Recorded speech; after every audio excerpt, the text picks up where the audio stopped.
ভূত বাংলাত পৰিণত পূব মঙলদৈ ৰাজচক্ৰৰ কাৰ্যালয় আছে ঠিকেই, কিন্তু নাই কৰ্মচাৰী।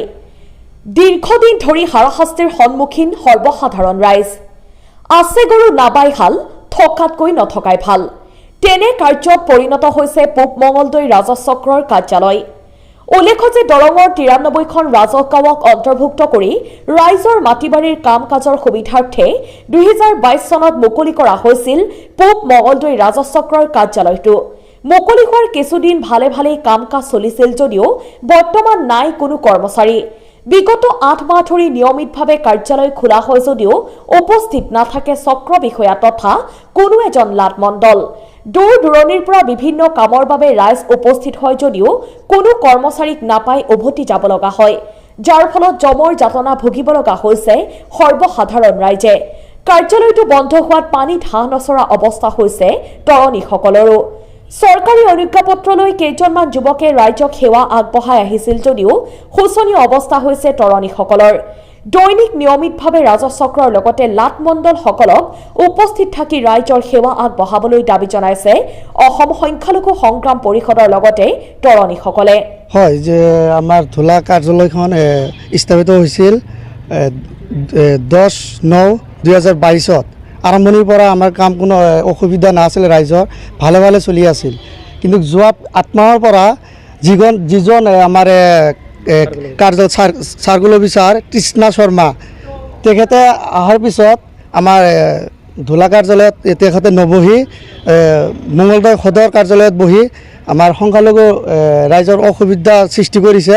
কিছুমান দালালৰ জৰিয়তে সিহঁতে কাম কৰি আছে ধোলা সদৰ কাৰ্যালয়ত বহি। আমি জনামতে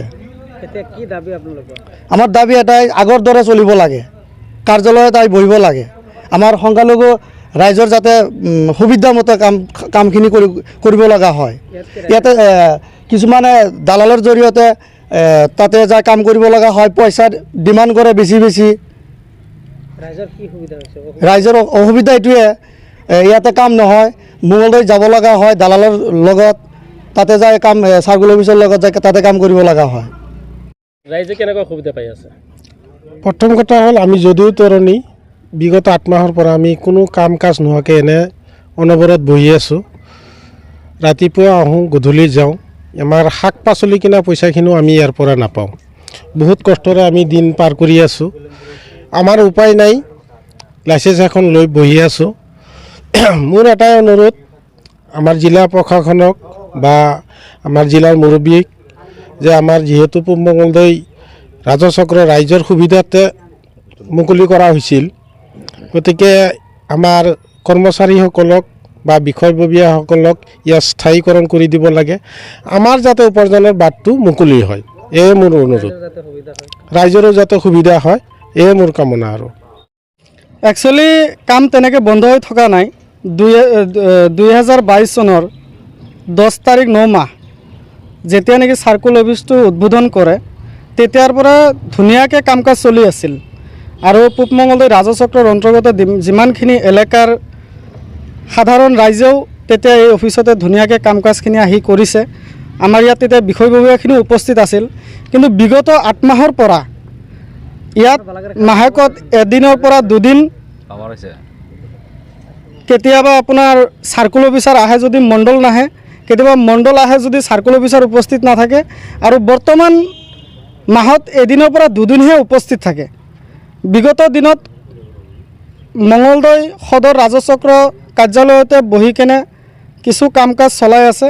আমাৰ ইয়াত পূব মঙলদৈ ৰাজচক্ৰত যিটো ধোলাস্থিত যিখন কাৰ্যালয়, এই কাৰ্যালয়ত সকলো সা সুবিধা থকাৰ পিছতো ইয়াত তেখেতলোকে ইয়াতে তাৰমানে বহি কাম কাজখিনি নকৰে। তাৰ মূলত কিছুমান উদ্দেশ্য আছে। এতিয়া আমি ইয়াত গোটেইকেইজন তৰণী হয়, কম্পিউটাৰৰ মানুহ হয়। আমি ইয়াত ৰাতিপুৱা আহি বহোঁ, সন্ধিয়ালৈ যাওঁ। এই ফিল্ডত আপোনালোকে দেখা পাইছে গৰুকেইটা আৰু আমিকেইটা, বাহিৰে ইয়াত মানুহ নাই। এই